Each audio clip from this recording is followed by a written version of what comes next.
Apabila seorang wanita yang sudah pernah menikah lalu berpisah ya dan merencanakan menikah lagi, tapi dari pihak keluarga kurang merestui karena alasan jauh, akan tetapi tetap bersikukuh untuk menikah, apakah berdosa? Jazakallahu khair.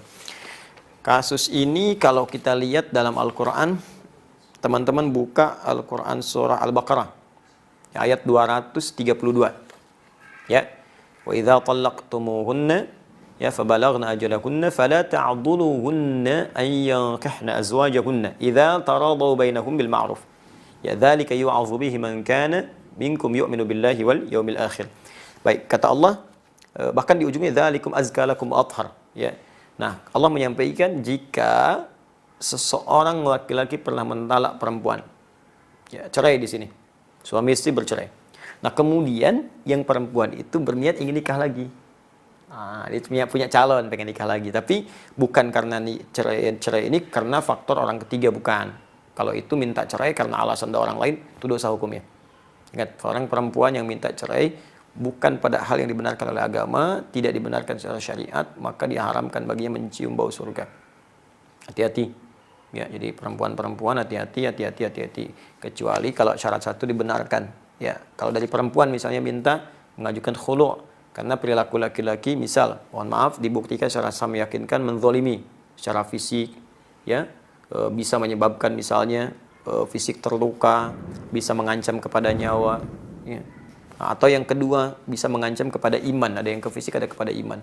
Pada iman tuh dilarang sholat, disuruh minum minuman, disuruh mabuk, disuruh macam-macam yang buruk lah ya. Nah itu terancam itu dan tidak bisa dinasehati, tidak bisa difasilitasi, tidak bisa ditengahi. Maka boleh mengajukan khulu namanya ya untuk perpisahan.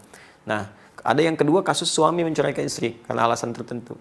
Nah, kata Al-Quran, kalaupun kemudian terjadi perpisahan itu, lalu si perempuan mendapatkan calon yang dia lihat bisa menjadi imam yang baik, kan?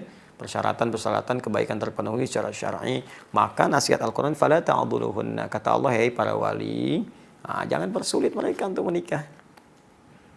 Ya, beri jalan. Nah, Al-Quran itu sangat indah, sangat sayang, karena tidak mudah status perempuan yang baru berpisah, apalagi di masyarakat disebut dengan nama tertentu, mendapatkan pasangan-pasangan yang bisa membimbing kembali, itu tidak mudah.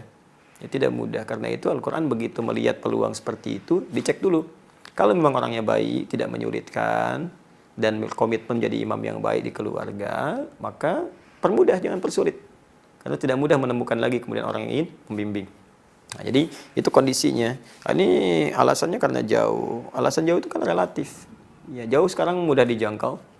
Ya, ada dengan jauh itu termasuk bukan termasuk syarat syariat. Ya, bukan termasuk syarat syariat. Coba bayangkan, bukankah banyak juga sekarang orang bilang LDR, ya? Masya Allah ada hubungan jarak jauh gitu. Nah, tapi mohon maaf, kalau kita lihat zaman-zaman dulu juga betapa banyak orang-orang menikah dan LDR itu sering terjadi. Bahkan dulu nggak ada gadget, ya nggak ada media sosial, nggak ada telepon sama sekali.